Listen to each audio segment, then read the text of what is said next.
Hai, Assalamualaikum warahmatullahi wabarakatuh. Kembali lagi dengan saya Najmah dari Audit. Pada video kali ini saya akan membahas tentang upaya mewujudkan objektivitas dan efektivitas dalam penerapan Control Self-Assessment.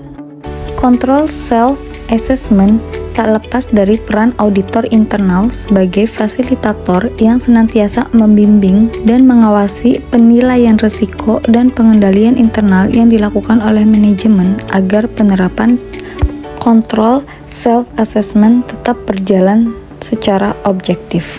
Definisi dan manfaat Control Self-Assessment menurut Jordan tahun 1995.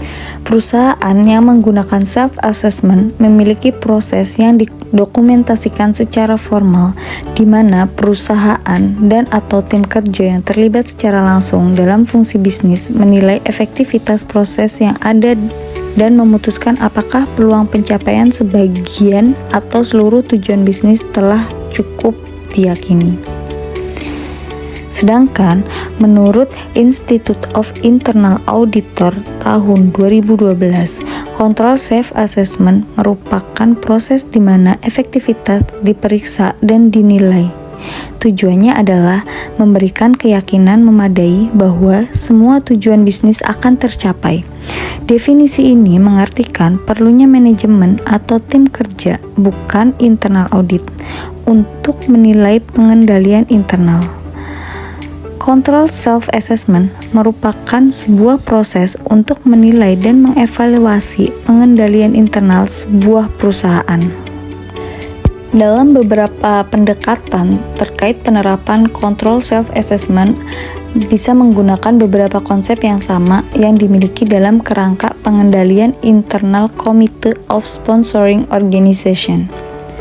Model Control Self-Assessment memaparkan bahwa perusahaan harus menerapkan tujuan pengendalian yang kuat dan pengendalian kegiatan dalam rangka untuk memiliki lingkungan pengendalian yang efektif. Kedua elemen ini dikelilingi oleh sistem informasi yang baik dan komunitas serta proses untuk penilaian risiko untuk memantau kinerja. Konsep Control Self-Assessment ini menggabungkan auditor internal dengan manajer operasional setiap kegiatan untuk membentuk suatu tim kerja yang biasanya difasilitasi oleh auditor internal. Tim tersebut akan menilai dan mengevaluasi manajemen risiko perusahaan tersebut. Control Self-Assessment dan Audit Management memiliki persamaan, yaitu meninjau dan mengevaluasi efektivitas suatu kegiatan dalam perusahaan. Dengan demikian, Audit Management sedikit banyak merujuk pada konsep Control Self-Assessment. Control Self-Assessment dan Audit Management merupakan sebuah alat yang efektif untuk mengevaluasi pengendalian internal sebuah perusahaan atau organisasi.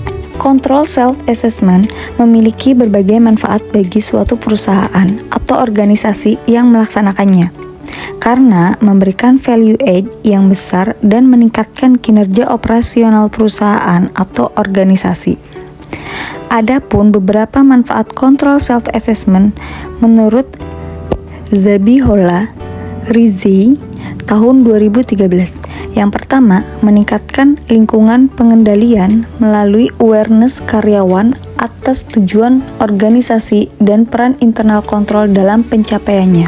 Yang kedua, memotivasi karyawan untuk merancang dan menerapkan proses kontrol. Yang ketiga, meningkatkan skop pelaporan internal kontrol pada suatu waktu tertentu. Yang keempat, membantu audit maupun perbaikan internal kontrol dengan memfokus pada area yang beresiko tinggi.